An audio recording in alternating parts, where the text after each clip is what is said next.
O armazenamento dos dados é realizado em dispositivos denominados memória. Assinale a alternativa que indica o tipo de memória conhecida como memória de acesso aleatório. Letra A, ROM, letra B, flash, letra C, Optane, letra D, magnética e a letra E, RAM. E aí, pessoal, qual dessas alternativas é a correta para a questão? Bem, quando ele cita memória de acesso aleatório, observa comigo o significado do termo RAM. RAM vem de Random Access Memory.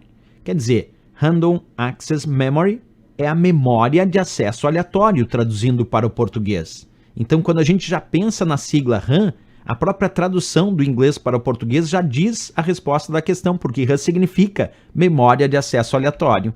E ela é conhecida como a memória principal do computador, mas ela é uma memória volátil, a memória RAM. Isso porque ela tem todo o seu conteúdo apagado quando o computador é desligado. Quer dizer, quando desligamos o computador, todo o conteúdo que está armazenado na memória RAM vai ser apagado, por isso que ela é volátil. Um outro ponto importante, muito cobrado nas provas de concurso em relação à memória RAM, é dizer que ela é uma memória de leitura e escrita. Está perfeito, porque existe a memória ROM, que é a chamada memória somente de leitura, a ROM, mas a RAM é de leitura e escrita, porque aceita a gravação dos dados e também a leitura desses dados no seu dispositivo, por isso de leitura e escrita. Talvez o elemento mais relevante sobre a memória RAM nas provas de concurso ao longo dos anos é ter dito que ela é a memória principal do computador, e de fato ela é a memória principal, porque ela é a responsável por armazenar os dados que estão em processamento. Então, sempre que uma prova perguntar memória RAM é memória principal, sim, é a memória principal do computador, é a memória de acesso aleatório, é volátil, perde os dados na ausência de energia elétrica e é de leitura e escrita. Essas são as principais informações. Por isso que o gabarito e a resposta da questão, sem dúvida nenhuma, a letra E de Equador para essa questão.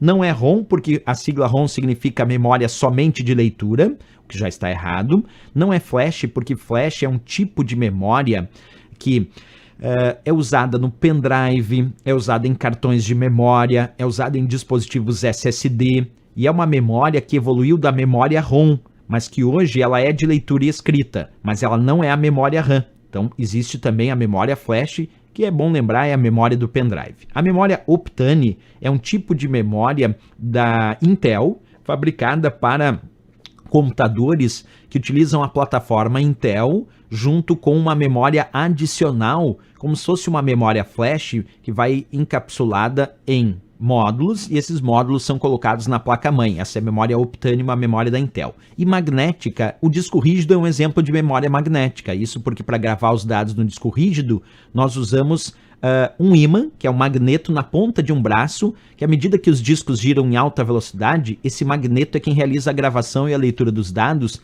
na superfície dos discos do disco rígido. Por isso, exemplo de memória magnética é o disco rígido. Aqui a resposta, então, letra E de Equador, RAM, sem dúvida nenhuma.